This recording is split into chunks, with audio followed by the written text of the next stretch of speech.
I was looking through the peephole of the glass. As I was watching Dr. King, I saw him look over toward the boarding house.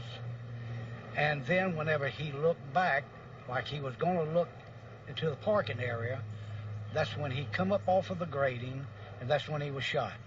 I would say I was the only one that saw him get shot, actually get shot from the front. And it's not no pleasant sight. I felt very bad inside that this had to happen in Memphis, Tennessee. The shame of fireman George Lonarchy watching Dr. Martin Luther King through a police spy hole at the moment of his death was soon to be shared by many as the weight of world condemnation came down on the city of Memphis on the 4th of April, 1968. This was the killing of a major world figure. How could they have allowed it to happen? There were even suspicions that the Memphis authorities were accessories to the murder and involved in a cover-up. Over 20 years later, the man convicted of King's murder, James Earl Ray, still protests his innocence. In this film, we show new evidence that there was indeed a conspiracy and that the trail leads into the heart of government itself.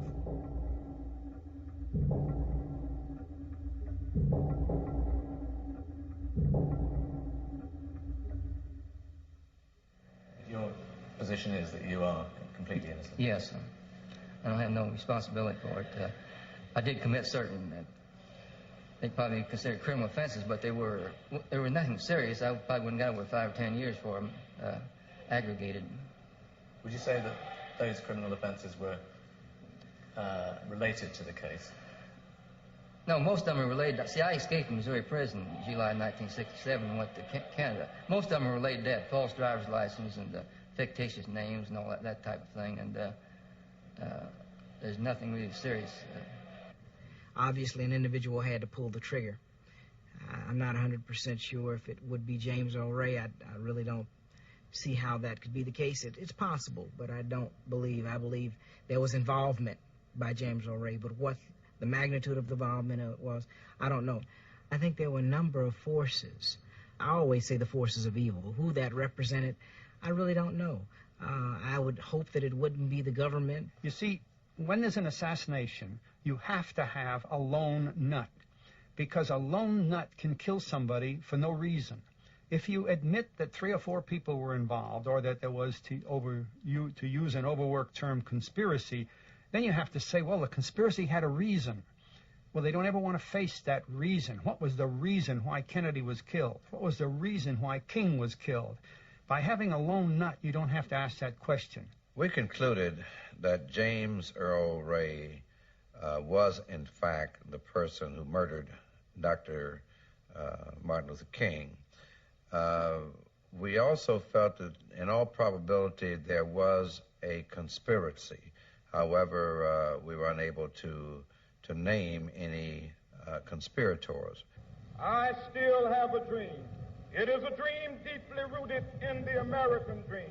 I have a dream that one day this nation will rise up and live out the true meaning of its creed. We hold these truths to be self-evident, that all men are created equal. By the early 1960s, the government was publicly supporting Martin Luther King. Privately, they targeted him as a threat to the stability of the United States. President Kennedy said on one occasion, mankind must put an end to war, or war will put an end to mankind. The world must hear this.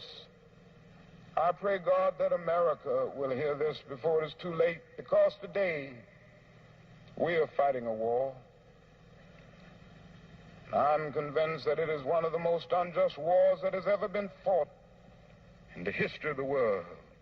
By 1968, King's stance on the Vietnam War and his plans for a poor people's march to disrupt Washington put him on a collision course with President Lyndon Johnson. When King came to Memphis in the spring of 1968 to support the city's striking garbage workers, he led a march which ended in violent disarray. The National Guard was called in, and an atmosphere of tension and fear hung over the city.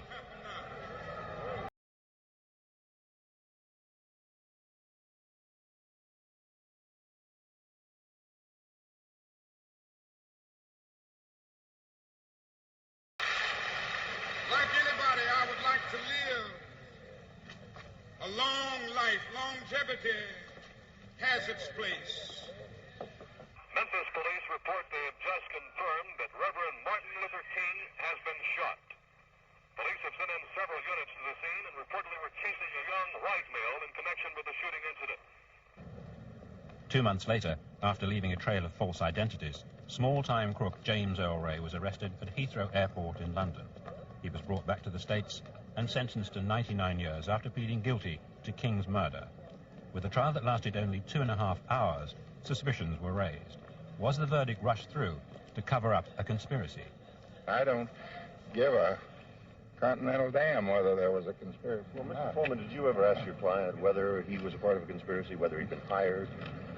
No, I never asked him that, but I asked him enough other questions to convince me that he was not. Did you ever feel that you could ever do more than save his life? Never at any time, and so told him from the day I came in. When Foreman came in the case, he was off for a trial, at least he pretended to be, and everything went okay up until sometime in February of 1969. We was going to trial up until then, and one time he came in with a paper, wanted me to sign it, saying that, we'd enter a guilty plea. He gave me a list of reasons why we should enter a plea. He also said the newspapers done convicted me by pretrial publicity. And so I told him I didn't think that was the grounds for entering a guilty plea, because I thought we could overcome some of this adverse publicity during the trial. His next gambit was that if I didn't enter a guilty plea, they might put my brother Jerry Ray in prison as a co-conspirator. He also indicated that if I forced him to trial, he wouldn't put forth his best efforts. Are you actually stating that you never recommended to Mr. Ray that he plead guilty in the case? I have so stated. I state again. I never have recommended to any client. I did tell him the facts as I saw them. I told him I thought he would be convicted. I told him I thought he would be executed. And I had to tell him that because that was the truth. Foreman's assertion that he didn't coerce Ray into a guilty plea is belied by the letter he wrote to him on the eve of the trial. Foreman's fee was coming from a book contract. Ray asked for $500 so that his brother could hire a new lawyer. Foreman agreed, quote, contingent on the plea of guilty going through without any unseemly conduct on your part in court.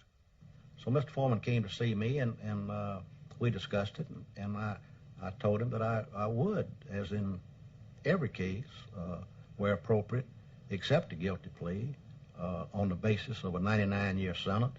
I talked to the governor of Tennessee, the United States Attorney General, the Department of Justice. I did this as a matter of courtesy. They did not ever interfere with the way I conducted the prosecution of the case.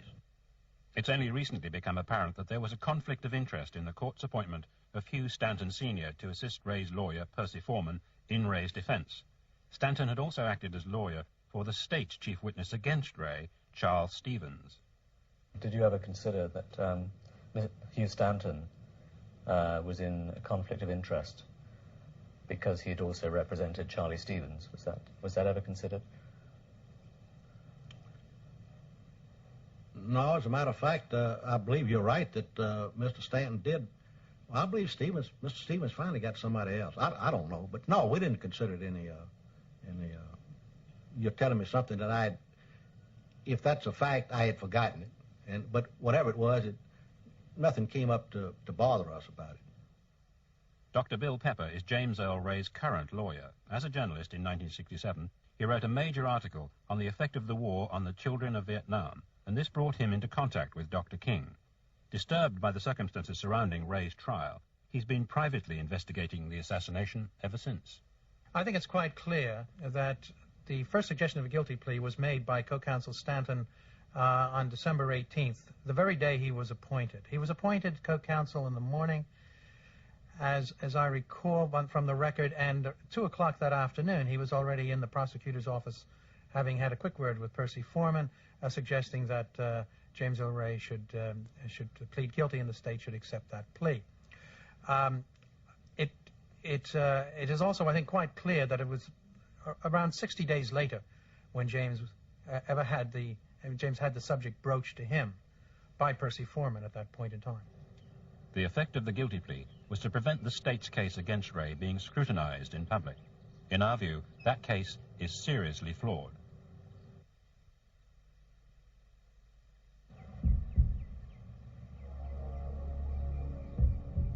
The state's case is that at 6:01 p.m. on April the 4th, 1968, in Memphis, Tennessee, James Earl Ray shot Dr. King with one bullet from a high-powered rifle.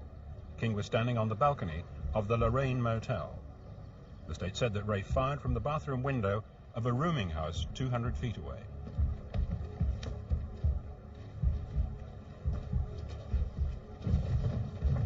He then fled the scene, dropping a bundle, including the rifle with his prints on it, in a shop doorway.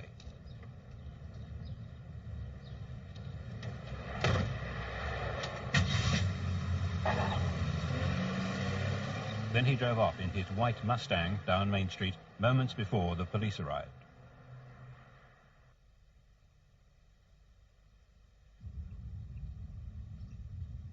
James Earl Ray had been almost a year on the run from the Missouri State Penitentiary, where he'd been serving a 20-year sentence for robbing a supermarket. Ray claims that in July 1967 he met a mysterious character called Raoul in Montreal. Over the next 8 months he carried out various assignments for Raoul, taking packages across the Canadian and Mexican borders for money. Raoul gave Ray $2,000 to buy a Mustang car.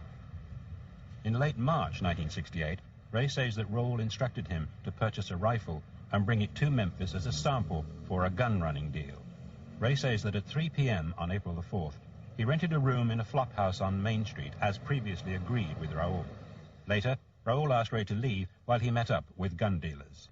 So I went down and got the Mustang. I don't know what time it was that time. I guess it was 10 minutes till 6. My recollection may be wrong. I thought it was 3-4 blocks north and 3-4 blocks west, and stopped at the service station and asked him to fix a tire, if they could fix a tire. And this guy was, he said, no, we're too busy this time of day. So then I drove around. I was going to circle right back and park the car same place that I picked it up. When I got back up there, I seen, I think there was a squad car blocked off the street. Now, I don't know if he's right there at the intersection or he's about halfway down, but the street was blocked off, and I seen 2-3 people run around there. So I said, well, I better not go down there. The police are running around here. So I turned left, drove down through a predominantly black section. So after a while, I got on a main street. I was going to call this telephone number in New Orleans and find out if they could contact Raoul, see if anything happened there, because I thought maybe being some guns around there, some type of raid or something. Anyway, when I was driving out there, they said something about, I had radio and said something about Martin Luther King had been shot. I didn't think too much about that. And then about 10 minutes later, when I was on the outskirts of Memphis, or maybe I was actually in Mississippi, they said that they were looking for a white man in a white Mustang in connection with the shooting. So I decided then that I better, move on out of there. I drove on and cut off and went to Atlanta. And from Atlanta, I went on to Canada, caught a bus. For 20 years now, Ray has claimed that he was framed for the assassination of Dr. King by Raoul, who, he believes, was a professional gunman.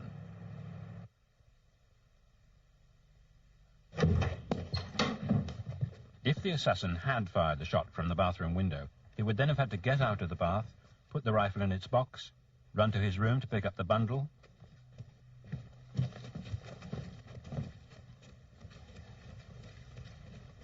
then run 85 feet across the hallway, go down the stairs, drop the bundle in the shop entrance before walking to his car and driving away. All rather implausible. It would have required split-second timing before the first policeman arrived at the scene. Veteran assassinations investigator Harold Weisberg has obtained more FBI documents on the King case than anyone else.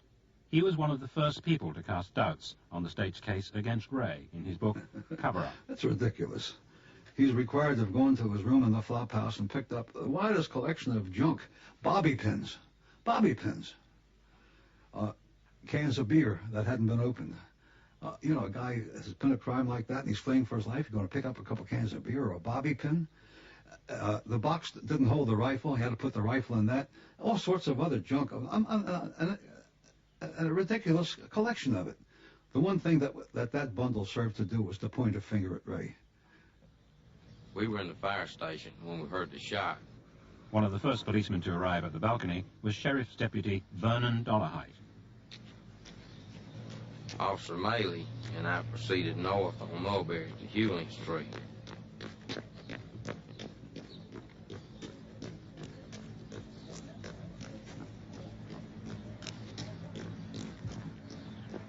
We turned west on Hewling and ran up towards Maine and there's an alley behind the buildings where the shot was fired from. I directed Officer Maley to take up a position there. He was armed with a shotgun and a pistol and guard the alley. I proceeded on up to Main Street. I turned to go south on Main Street, checking those buildings. I proceeded on south, checking all the doors of all the establishments. There's one place called Jim's Bar and Grill. The door was open. I entered the building, and I told them there's been some trouble. Everybody stay inside. And I backed out of the building. At that time, I observed a rifle, a blue suitcase, and a green blanket laying on the sidewalk. Did you see the package with the rifle when you went into Jim's Grill? I did not. After I came outside, I then turned to my right, facing south. I immediately saw it. I feel sure that I would have observed it as I came down the sidewalk, because it was very noticeable, and I would have seen it. How long were you in Jim's Grill? Not more than 10 to 12, 15 seconds at the most. 3 different policemen have claimed to be the first to find the weapon. Astonishingly, even after 20 years, this question remains unresolved. But the fact is that Dolarhyde was certainly in Main Street within less than 2 minutes of the shooting. I think it's very significant that a bundle of the alleged murder weapon appeared within 2 minutes on the street after the assassination. I think it's also significant that he didn't see it the first time that he came out, and it is very possible that someone was lying in wait in the entranceway to the rooming house, and then only came out and dropped it quickly after he went into Jim's Grill. Do you think that person was the assassin, or was it somebody else? I don't believe that person was the assassin. I believe that the person who dropped the bundle in all likelihood had a very specific role to play, and it was placing the bundle there. I don't believe the assassin was in the rooming house at all, and that this is just a part of this information. So where do you believe the shot was fired from?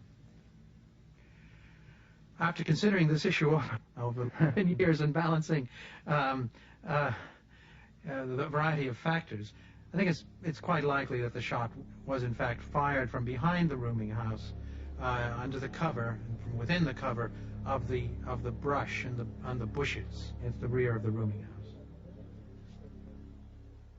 Solomon Jones, King's chauffeur, was standing under the balcony when King was shot. I interviewed Solomon Jones in the lobby of the St. Joseph Hospital approximately about 7:05. This was the story he told all of us. As soon as the shot was fired, he looked out over the limousine. He saw a sniper with a white sheet on his face duck back down into the bushes. A few seconds later, he rose out of the bushes without the sheet, walked to the wall, jumped down from the wall. And you must understand that other people were coming out of the fire station at the same time, jumping from the wall. Solomon said this person he saw in the bushes joined in with the people jumping from the wall, jumped from the wall, walked on the premises. And he said he was scared. New York Times reporter Earl Caldwell was staying in motel room 215 when he heard the shot. What I saw, this man just very clearly rise out of these bushes. He was in sort of a crouched, stooping position. I did not see a weapon in this man's hands, but I saw this figure directly across from the motel. And also, of course, the man in the bushes was a white man. From the day of the assassination until this day, no police, no FBI agent has ever come to me and said, "What did you see?" The only person the state named who identified Ray as the man who left the rooming house after the shot was Charles Quitman Stevens. Good customer. Bought a lot of beer in my place. Got drunk every day you could afford it. On the day of the shooting of Martin Luther King, he came downstairs in the afternoon. Come down, I just got to work at 4 o'clock, so come down about 4:10 after I'd arrived at work. He was too drunk for me to sell him beer, then arrest him, so I sold him 2 quarts of beer to go. We tracked down cab driver James McGraw, who got a call to pick up Stevens from the rooming house that day. When I go up there and he was so strong he couldn't even get out of bed. And I turned around and left one all him. I went back down and told the dispatcher. and I just made a U-turn and left. And before I got down to the train station, it come over the radio that Martin Luther King had got shot. Mr. Stevens, what do you think of that picture? Does that look like the man? Well, excuse me, from the glimpse that I got of his profile, it doesn't. It doesn't? No, sir. It certainly doesn't. For one thing, he's too heavy. His face is too full. He has too much hair. And his nose is too wide. So, Stevens was drunk that afternoon and failed to identify a picture of Ray. Yet he was regarded as such an important witness that he was kept in protective custody for weeks before the trial. After Ray's conviction, Stevens claimed the $185,000 in reward money. His claim was rejected.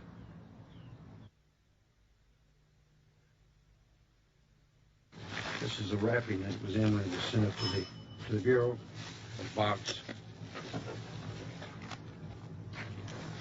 So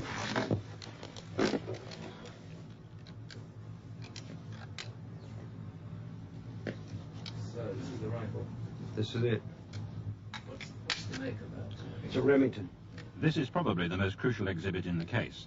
The rifle is so well guarded by the authorities that it's never been filmed before.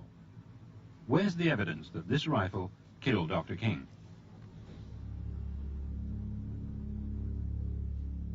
We invited one of the most renowned ballistic experts in America, Herbert McDonald, to review the ballistics evidence in the actual bathroom from where the shot is alleged to have been fired. He's using an identical rifle. I'm standing on the floor, and the bathtub is no longer in this physical configuration. With this setting, with this scope on this rifle and that window at 3.5 inches, I'm looking partially into the window, but that only cuts the light down very slightly. I have a very excellent view of the balcony. With this scope, it would be an easy shot for someone like myself who knows how to breathe and position themselves for a shot and to very gently squeeze the trigger. An inexperienced person, it would be a more difficult shot, considerably more difficult, especially standing in the bathtub. There is no evidence that Ray ever fired a rifle in his life. That's a mechanical skill, and to be a good shot, you've got to keep it in just like a concert pianist or a concert violinist practices daily.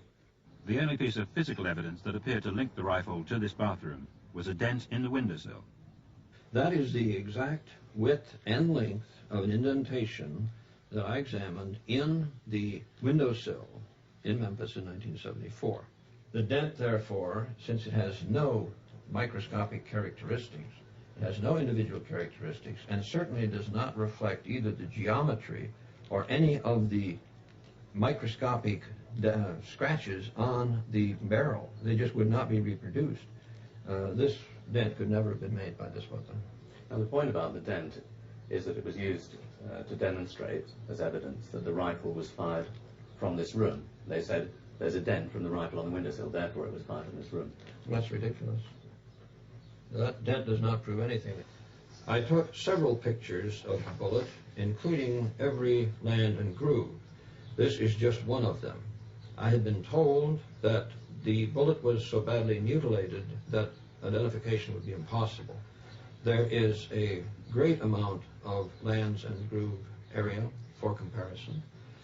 I would say that the FBI's decision not to test fire the rifle when they want to see if a projectile came from a specific rifle was a very poor case of judgment. Their reasoning that it was mushroomed and distorted so badly that it was unsuitable for comparison purposes is absolutely ludicrous. It had excellent characteristics, and they should have tested it. Was the FBI's failure to test the weapon just incompetence, or, more ominously, are we beginning to pull back the veils of conspiracy and cover-up among the authorities? Consider the actions of the Memphis Police Department. Usually, when King would come to Memphis, well, even I, if he was at the church or something, we would, maybe I'd have maybe 20 men within that block. He had plenty of security. We knew he was coming. We'd have men at the airport to meet him, and we tried to give him all the security that we could give him. If security was always supplied to Dr. King, why was the 7-man police unit attached to him stripped away only 24 hours before the assassination? Under close questioning from the House Assassinations Committee, Memphis Police Director Frank Holloman denied that he had authorized the removal or had known about it at the time. On top of that, it's a matter of public record that 3 12-man police tactical units were pulled back 5 blocks from the vicinity of the Lorraine Motel on the morning of the assassination. Now, on this occasion, the TAC car units were withdrawn at some point on the day of the 4th of April, weren't they? No, my cars was never withdrawn. About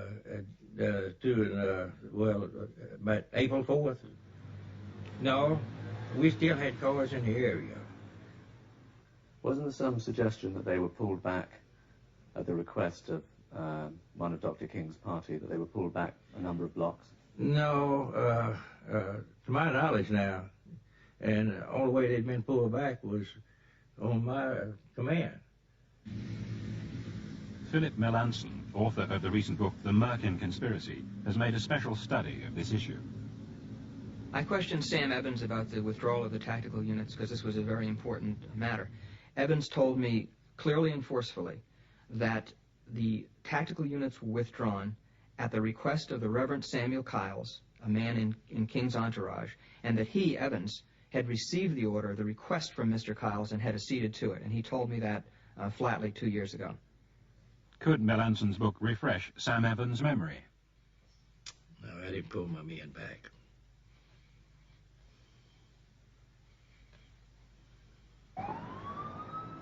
Why is Sam Evans now being evasive on this important issue? Is it because the official excuse for removing the TAC cars just does not ring true? For someone in the SCLC to have instructed, quote-unquote, the Memphis police to move back those tactical units would be laughable in that situation, and it's absurd to think that the Memphis Police Department would have acceded to that request. These tactical units were riot control forces that were there to keep the lid on the Lorraine and monitor King, and if he or anybody in his party had told them to move back, I think they would have increased the surveillance net or begun to look more sharply for trouble. It's unthinkable that they would simply be that accommodating. Colonel Fletcher Prouty was Chief of Special Operations for the Joint Chiefs of Staff at the Pentagon in the 60s. When Kennedy was killed, Prouty resigned, suspecting an enemy within. The policemen are taught to go to where there's been a murder and solve the murder. And just consider either of the Kennedy cases or the King cases, the thing you notice most is that the police stood with their hands down and did nothing. There were no on-the-spot detectives. There was nobody really looking into the ballistics. There was no one checking any of the things that the police would have gotten into in the first place. So there's where you begin to see the cover-up pattern. Somebody has told the police department, stay away from this. Now, they don't tell them that way. They say, look, because this was Mr. King in town, we have a special group of Secret Service or a special group of whatever here. And so the police think, well, it's covered. We're not needed. But in any event, they're away. Now, in Dallas, I know for a fact myself that there was an Army unit we intended to use in Dallas for protection on the streets, simply to watch everybody, watch the windows, watch everything. The commander of that Army unit had received a call, very simple call, saying, we don't need your unit. He knows there are other units, so he thinks they're going to use somebody else's unit. The next day, he found out there were no units there. Well, it's too late then, you see. Who made the call to that colonel? In Memphis, there is evidence that the Secret Service did influence the activities of the police. Ed Reddit was a detective in a surveillance post at the fire station. Oh, you can see the back, and you can see all of the courtyard, back to office, the whole bit from there, all the way down to the corner of the building. You can see everything around Lorraine. And Lieutenant Larkin arrived and stated that I was wanted at headquarters. I said, for what? He said, I don't know, just get in the car, let's go. I was told to bring you back. As I viewed the room, there appeared to be numerous law enforcement people from all of the various agencies, local, county, state, and nationally. Director Frank Holloman stated that the man standing across from me was Secret Service from Washington, stating that there was a contract out on my life. At that time, he told Lieutenant Larkin to take me home and wait until someone arrived to guard me. Once we arrived at my house, while seated in the car awaiting The security, for me, being there, I imagine no more than 5 or 10 minutes, the radio blasted out and Dr. King had been shot. From various sources, we've been able to piece together that the information about the assassination attempt on Detective Reddit did indeed come direct to Chief Holloman from a Secret Service man in Washington. This departmental communication reveals that by 4:15 that afternoon, Lieutenant Arkin of the Memphis Police Department had been alerted by a phone call from the FBI that the assassination threat attributed to Reddit was a mistake. So why was Chief Holloman sending Reddit home at 5 p.m., 3/4 of an hour later? He testified to Congress that he was not told of the mistake at that time. Lieutenant Arkin, then head of the Police Intelligence Unit, can have no such excuse. He received the phone call and then personally took Reddit home. The reasons for his actions are unexplained. He refused to be interviewed for this program. The Reddit affair represents the distraction of the Memphis Police Department by a false intelligence report from Washington that was inputted into the Memphis Police Department within hours before the assassination, and that seemed to have distracted everyone in the department to the extent that they were off on missions and having meetings, and that's very significant. The fact that Reddit had a different assignment is not the entire affair. Where that information came from about a false threat, why and how it was taken seriously, and what its distraction factor was, is the importance, and I think that has yet to be fathomed. In the famous Lau photograph of the associates of Dr. King pointing away from the motel and toward the rooming house, there was for a long time a mystery about the person who was kneeling over Dr. King checking him for life signs. That person was Merrill McCullough, who somehow, when hearing the shot, instantly streaked up the stairs to the balcony and checked Dr. King. He was an undercover operative for the Memphis Police Department, but reporting directly to an intelligence officer of the Memphis Police Department.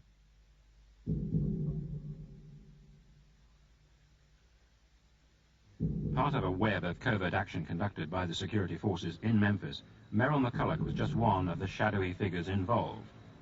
We learned from a police source that the owner of the Lorraine Motel was a police informer. So was Dr. King's chauffeur. The FBI had informers among black groups in Memphis and in the heart of King's party, the SCLC. This hidden network was partially revealed in a secret intelligence report written by Lieutenant Arkin.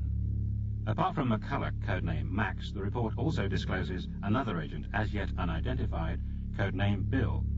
Whether these spies had a sinister purpose is unclear. Certainly they failed to prevent the assassination. A decade later, the Memphis Police Department was still concealing their actions, providing the House Assassinations Committee with a version of the report that was clearly doctored. Congressman, would it surprise you if a document supplied to your committee by the Memphis Police Department had in any way been sanitized or doctored? It would surprise me because I'm not aware of any document given our committee by the Memphis Police Department that was sanitized or doctored. The secret intelligence report was definitely doctored. The version that I got, which was the original version, was fuller and material was excised for the congressional report. It leaves out crucial details such as Mr. McCullough and his spying role. It leaves out many of the other details, and it factors in things that didn't happen in the original data. Links between the police and the FBI were unusually strong in Memphis. Not only was Fire and Police Chief Holloman running the Memphis FBI in the early 60s, but he also worked for 7 years in charge of the office of FBI Director J. Edgar Hoover. The Communist Party of the United States is a fifth column if there ever was one. It is far better organized than were the Nazis in occupied countries prior to their capitulation. They are seeking to weaken America, just as they did in their era of obstruction when they were aligned with the Nazis. Their goal is the overthrow of our government. During the course of our investigation, we revealed the fact that the mission of the FBI was to destroy Dr. King. That is all documented in the course of our reports, and we did criticize him severely for the illegal, unconstitutional way in which his civil rights were violated. It certainly was immoral, illegal, and unethical for the Bureau to use its power to try to destroy Dr. King, and particularly to do so by falsifying information. And they did falsify it over and over and over again. And he should know. Arthur Murtagh was FBI agent in Atlanta for 11 years. I was designated as the agent in Atlanta to handle Black Probe. The Black Probe was a program set up to develop informants in black organizations to keep the Bureau advised of the activities of blacks in connection with the civil rights movement. During that period, I spent a lot of my time developing black informants, and these were generally paid informants. During that same period, there was a vendetta against King that gained in momentum as the years went by, and I was in a room with my 7 other agents for the whole period while the wiretap was on. Across the street from their office in downtown Atlanta, the FBI took a 7th-floor apartment for a 24-hour-a-day bugging operation on King's office, house and hotel bedrooms. This was initiated by Hoover, who was at first convinced that King was under communist influence, then became obsessed with the wiretap revelations of King's sexual promiscuity. The FBI were guilty of bugging and harassing, but were they guilty of something more sinister? It was about between 6 and 7. I remember that it was beginning to get dark, and I was standing at the sign-out desk with another agent, and the news came over the radio that Dr. King had been shot and killed in Memphis. And this agent, at that moment, turned to me and hit his fist together like that and said something to the effect, "By God, we finally got him." Did he say they finally got him or we finally got him? No, he said we finally got him. That was what, it was the we that stuck in my mind. He didn't say they. He said we.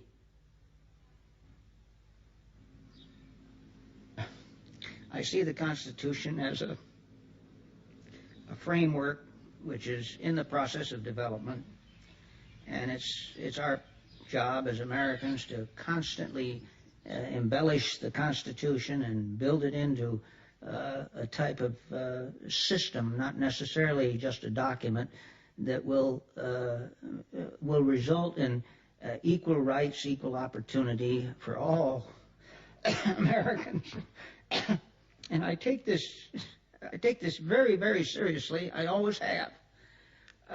And when I saw the Bureau and saw the way that it was working, saw what they were trying to do to King, I felt that we had within our own country a sort of fifth column trying to destroy the purposes of the Constitution.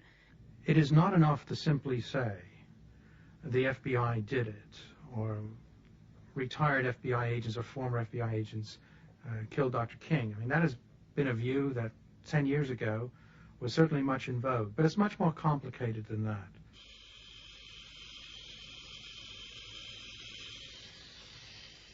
In early 1968, Myron Billett, a gopher for the Mafia, drove 2 senior mob figures, Sam Giancana and John Roselli, to a meeting with federal agents at a motel near the small town of Appalachian in upstate New York. At the meeting, the Mafia leaders were offered a contract to kill Martin Luther King. There were Roselli, Sam, myself, and 3 guys from the FBI, and 3 or 4 guys came in from New York, the mob, and but they were the one that the FBI and the CIA were the one that came up with the hit. They wanted to come up with $1 million. They wanted to pay the mob $1 million to make a hit. And Sam said, no way. No way we're going to get involved in nothing like that.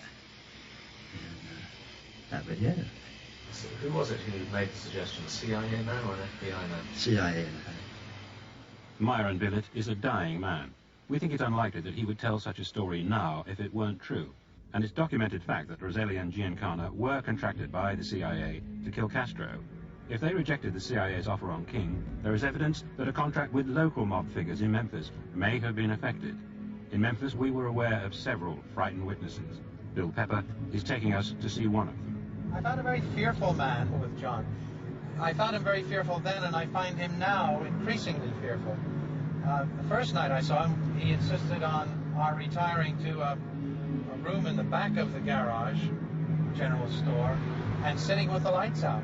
I saw him again, and he always reminded me that he wasn't really unduly paranoid, but that in fact he had been shot at, and people had attempted to kill him, and he had been beaten up, and he at one point was hospitalized. There's a basis for his profound uneasiness. Do you think he'll talk to us this afternoon? I don't know whether he'll talk to us this afternoon. He vacillates.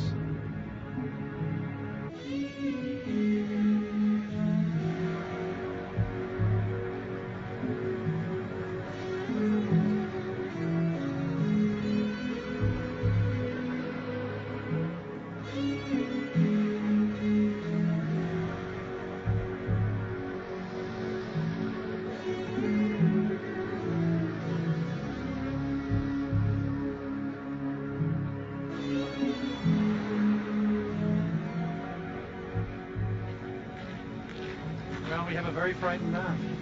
He's just very, very afraid to come on camera and to say anything about this matter. Tell us, what's his story? On April 4th, 1968, at 5:15 in the afternoon, John McFarren went to Liberto and Latch Produce Company to do his shopping. It was his last stop of the day before coming back to Summerville. Shortly after he entered the place, he heard a man he originally called the Fat Man, Frank Liberto, on the telephone. Heard Liberto say, words to the effect, "Shoot the son of a bitch when he comes on the balcony. Don't come round here. Don't call me here. Go to New Orleans and pick up your money from my brother." The conversation ended at that point. McFarren didn't think too much about that conversation until 6:30 p.m. He heard that Martin Luther King had been assassinated shortly after 6. Then it all made sense to him. He gave a statement to the FBI, the Memphis Police Department, and investigators, and eventually the House Select Committee on Assassinations. They all disregarded his comments and ignored them. I've known John for 10 years. I believe John had a crucial bit of information that was never looked at properly, never followed up, and disregarded. And the only reason it would have been disregarded was because it was inconvenient to the scenario that became, in effect, the official story. What's the evidence of mafia involvement with the CIA in assassinations? Colonel Fletcher Prouty was head of special operations in the Pentagon in the 1960s. I certainly knew of plans that were intended to bring about an assassination. For example, in the case of Castro. So they created an organization called Mongoose. Mongoose was the cover word for it. Now, the objective of the Mongoose program was to assassinate Castro by any means. We even used mafia hitmen, skilled mechanics, skilled killers. Now, there's no reason to believe that Mongoose ended when somebody decided that, well, we're not going to kill Castro this year, we'll let it go. But Mongoose is an assassination incorporated organization. From your experience in government, Fletcher, do you think it conceivable that a secret intelligence unit could have planned and carried out the assassination of Martin Luther King? You needn't have to include the word intelligence unit. It's just a secret unit. And there's no question about it being a unit. Anybody that thinks today that either Kennedy assassination, either one of them, or the King assassination, and others that we might go into, were done by individuals, just doesn't understand the business at all. The easiest way to see that the program is laid on in a team effort, carefully planned and carried out, begins after the murder. How to get them out of there and how to cover the thing so people don't realize that a team of gunmen did the job. Martin Luther King was registered on the first floor. Somebody went there ahead of time and told the landlady of the motel that he didn't want to be on the first floor, he wanted to be on the second floor. Nobody in King's party had made that contact. You see, that's the advanced planning. Then afterwards, all the things that happened, the chase of Ray halfway around the world and all the other things that came up, are a cover plan which is so complete that even to this day, no one has broken the system completely, and you can't get into the courts anyway. They claim that their file only had his foreign travels and world reaction to his death. I have a memo to that effect. But the documents that were released to me show something entirely different, and that is that they had an operational interest in Dr. King. They were worried about communist influences upon him, as described by the FBI, and they were very much concerned, as was the FBI, that King's opposition to the war was controlled by communists and was a subversion of the United States' Vietnam War effort. From 1965 until after King's death, a leading white civil rights campaigner, J. Richard Kennedy, met regularly with the CIA contact and briefed him on King's actions. He's agreed to talk about this for the first time on television. Here comes Martin Luther King. He marches out and he says, a plague on this war. Don't fight in it. Turn your guns the other way. Well, the fact that millions of middle-class whites whose sons were going into this war and who believed in it, you just telling them this, boom, what do you think they did? Just exactly what they did. They quit. With his own hand, he killed the coalition and he killed the revolution. Don't ever blame your allies if you're the leader of the revolution. You're supposed to get it right. Kennedy believed that King was under the influence of Peking-led Marxists within the SCLC. Well, first of all, you start with the people that Beijing pays in the United States. When they start moving from one field to another, you have to assume that Beijing has asked them to. The Black Panthers and the Muslims, the black Muslims, had moved straight into the King headquarters. They had gotten out imprint books of the thoughts of Mao, they were selling them, and a journal that purported to list the financial contributions to the Mao Zedong government of the United States listed the Black Panthers, the Black Muslims, and several other black organizations as being now on the payroll of Mao Zedong. Do you think the CIA, when you talked to them about this, about King, took you seriously? Did they take me seriously? I don't know. How do we know when someone takes us seriously? I don't know. I suppose I would have to judge by the fact that they did work, that sector of the CIA, let's be careful, that agreed with Kennedy, the president, and were friends of mine and agreed with me. I think they took me seriously on all these things because they were facts. You see, I didn't give these people information. Let's be clear about something. I never gave the CIA any information. It would be absurd and impertinent of me to think that I could. They had people all over the place. They wanted information, they got it. What they got from me was an interpretation of information. I think that Kennedy's statements about King being controlled by Peking-line communists may appear to be absurd to us now, and absurd to us then if we had known about them, but quite likely were believed by the agency and by the people who were reading them. And I think they heightened the paranoia and the fear about Dr. King and what would happen should he not be stopped. So when you run into data that says the FBI did this or the CIA did that, you have to be very careful, or you have to investigate a little further, because what it really is probably is the overlap of the two. The strongest evidence of FBI and CIA involvement with the assassination begins with a trail that starts here in Toronto with the aliases or alternative identities used by James Earl Ray. In 1967, 2 months after escaping from prison, Ray began using different identities at every opportunity. 4 names recur. All 4 are real, perfectly innocent people living within a 1.5-mile radius of each other in a Toronto suburb. All 4 had similar physical characteristics to Ray. One name, Eric Galt, was used by Ray over an entire 9-month period prior to the assassination. When King was killed, the name of the man police thought they were hunting was Eric Galt. A sharpshooter with relatives in Rhodesia, Galt could indeed have been a very plausible assassin. His similarities to Ray are remarkable. Ray has a scar on his forehead, so has Galt. The scar on my forehead runs from one eye across to the other one. It's right over the bridge of the nose. The other scar that I think Ray has would be on the plastic surgery, which was on the tip of my nose. 1 month before the assassination, using Galt's name, Ray had plastic surgery on his nose. In addition, Ray and Galt both have scars on their right hands. Coincidences that really fascinated me was the fact that when I was in Ottawa at an Ontario Council meeting, Ray, who had been there, was in 2 blocks of where I was. While I was in Montreal on another occasion, Ray was also in an area, was in a couple of blocks of where I had stayed. Identification that he would pick up on me would be absolutely remote. I don't think there's any way that he could have gotten my name out of some assistance. How did Ray get access to these identities? It's recently come to light that Eric Galt's details were in a top security file because of his work on a then secret defense contract for the Union Carbide Company in Toronto. There are files in every company that we have defense contracts with. Very, very elaborate files, because they want to know who they're dealing with. I myself have had access to Canadian and Australian and British material that those countries considered secret, top secret and all, and in exchange we provided our material. So if you were going to fabricate a record for somebody or use somebody else's record as a cover, that could be done even though it involved 2 countries or 3 countries.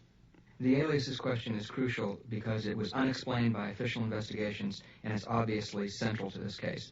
James Earl Ray was able to use the names of people who looked like him, who were totally innocent, and in the case of Mr. Galt, who shared uncanny characteristics with Ray, when Ray had no capacity to have gone to Toronto and scouted these names out or gotten them from a file. And to me that means they were provided to Ray, which means a conspiracy. I really don't recall the Galt name, where I got it. And there's a couple of others I don't recall the details of. You weren't supplied with a package of aliases or identities at some stage? No, I was never supplied with that. I was supplied with money and things of that nature, but I was never given any aliases. It would have been more simple to give me a passport than, give me all those phony names to look up. It was here in July of that year that Ray first started using the Galt name, and here also in July that he claimed to have met the man he knew as Raoul. After Ray's arrest in May 1968, a Canadian journalist, Andy Salwin, in seeking evidence of Raoul, came across the footsteps of a mysterious American a few blocks from where Ray had been living in Montreal. His name was Jules Rico Kimball. Kimball's girlfriend told Salwin that Kimball kept guns and explosives in his car, made frequent phone calls to New Orleans, and was known to her as Rollo. Was Kimball Raoul, or could he be linked with Ray in any way? Salwin couldn't get to him. Could we?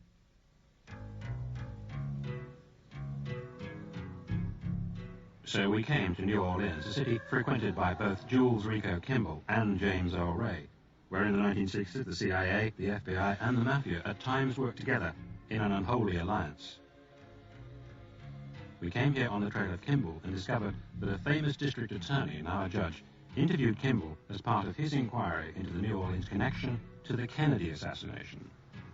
In the early part of our investigation into John Kennedy's murder, one of the most interesting individuals we encountered was Jules Rico Kimball. We learned from him about his relationship as, you might say, spear carrier for the CIA here in New Orleans, his relationship with David Ferry and Clay Shaw, who were considerably more than spear carriers, who were involved here in New Orleans with the New Orleans end of the murder of John Kennedy, and about Jules Rico Kimball's trip to Montreal, a town where he seemed to be knowledgeable, but we weren't able to get much more than that. But in the final sum of things, spear carrier or not, Jules Rico Kimball was a small load, but a rich one with a few specks of gold, and most useful in giving us insights into the role of the covert intelligence operation in the murder of John Kennedy. Then we talked to New Orleans private investigator Joe Oster, who'd done extensive surveillance on Kimball in 1967 because he was a suspect in the bombing of a left-wing Union leader. Could Kimball have been in Montreal at the same time as Ray? Up to now, nobody's been able to answer this key question. But there is a week in July 1967 when no one can account for Kimball's movements. We interviewed his in-laws, we interviewed his relations, we interviewed his wife, we had his home under surveillance, and we cannot account for that week and a half of where he was. So he could have been in Montreal? He could have been anywhere. He could have been in Montreal. Where is Kimball now? With the help of Oster's contacts, we finally tracked Kimball down to a federal penitentiary. My name is Jules Ron Kimball. I'm 45 years old. I'm doing a double life sentence for organized crime, racketeering, and murder for underworld killings. Worked for the government, the CIA, for quite a few years. I've worked on different things, from the Ku Klux Klan to Bay of Pigs invasion to assassination of President Kennedy. Can you tell us the story of how you got connected to Montreal? I had a contact there, and I would visit up there. At that time, CIA was working. They had I can't think of the name of it right now, but it was Quebec, the Free Canada, which was the French were trying to take over there. And I went up there. I started going up there with them, and I'd done a couple jobs up there for them. Can you give me a clue as to what kind of work you did up there for them? I'd done 2 murders for them there, yes, in Canada. Were they political things? Yes, under the political things. It was, I think it was CIA front. See, CIA, they'll back anybody, as long as they can put a man on the inside. Kimball says he was introduced to an FBI agent in New Orleans and put on the payroll of the FBI to undertake assignments. This agent took him to meet Ray at Atlanta Airport and fly him to Canada. Yeah, Mr. told me to pick him up. Told me to pick up, go to Atlanta to Charlie Brown Airport, and this guy would meet me there. And I went there, and I stayed there, and he asked me, "Was my name Mr. Kimball?" I said, "Yes." He said, "Well, I'm your passion." I said, "Okay, no problem. I'm ready to go." We left.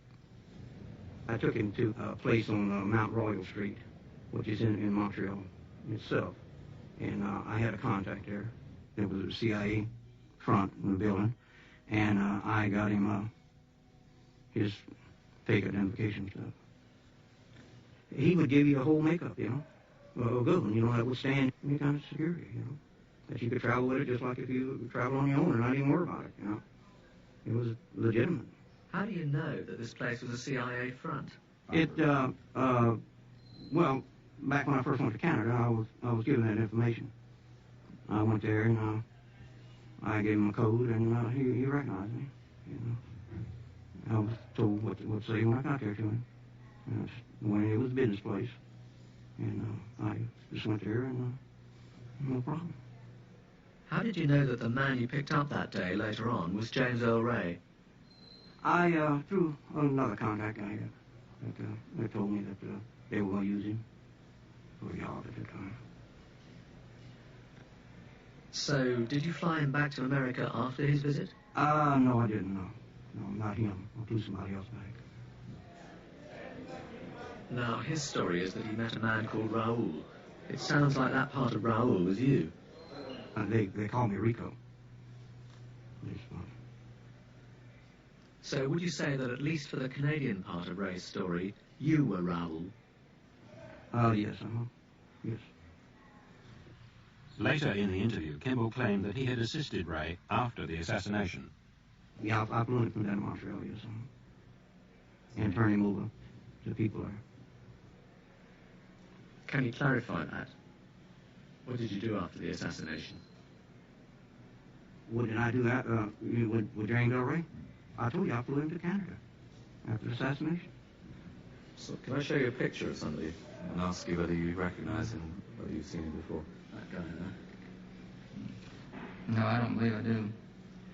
There was a person that looked similar to him in this Jim's Grill I mentioned a while ago, but that's been 20 years ago, and it would be difficult for me to remember, just what he looked like. I gave a description of the person I saw in this grill, and of course that's, like I mentioned, that's been 20 years ago, and I don't think they'll ever...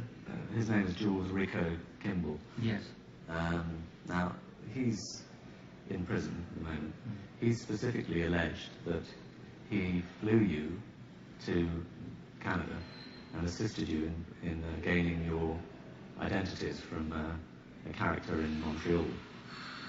Is there any truth in that at all? No, there's no truth in that whatsoever. I don't know.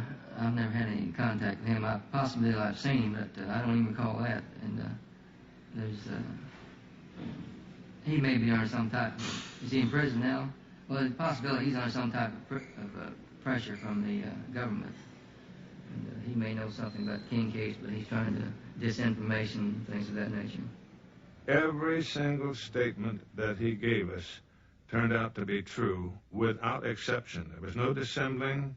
There was the only in retrospect I can see from going through his whole file here, the only information that is not true is what had been planted in his mind back at that time towards the end of his service for the CIA here in the city, the covert operations. is where they have planted in his mind the idea that he was really working for the Ku Klux Klan or the white citizens or something like, which is kind of a standard operating procedure for intelligence agencies before they dismiss somebody after they've performed things. But in the final analysis, Kimball himself never lies. I think there are several reasons why Ray won't tell us more. First of all, what he knows will probably not make him look more innocent than he wants to claim to be innocent.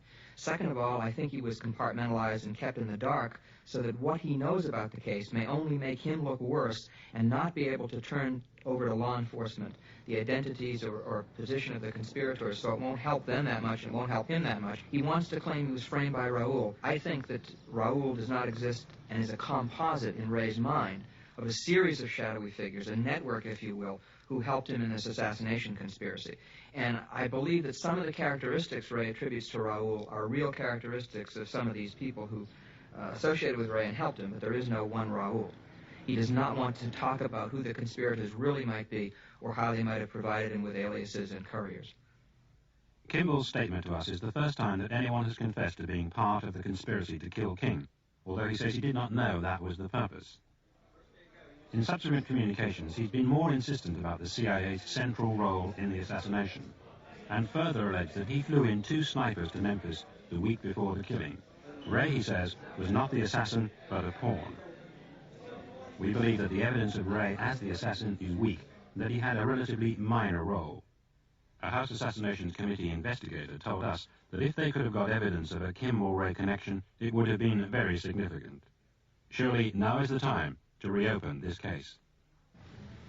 I think we should challenge them to do what is right, but I think that good someday is going to triumph over evil. And if there is evil, if it relates to the Justice Department, if it relates to the entire federal government, good will one day prevail. That's what my father taught us. That's what my mother taught us. That's hopefully what we embody as a family.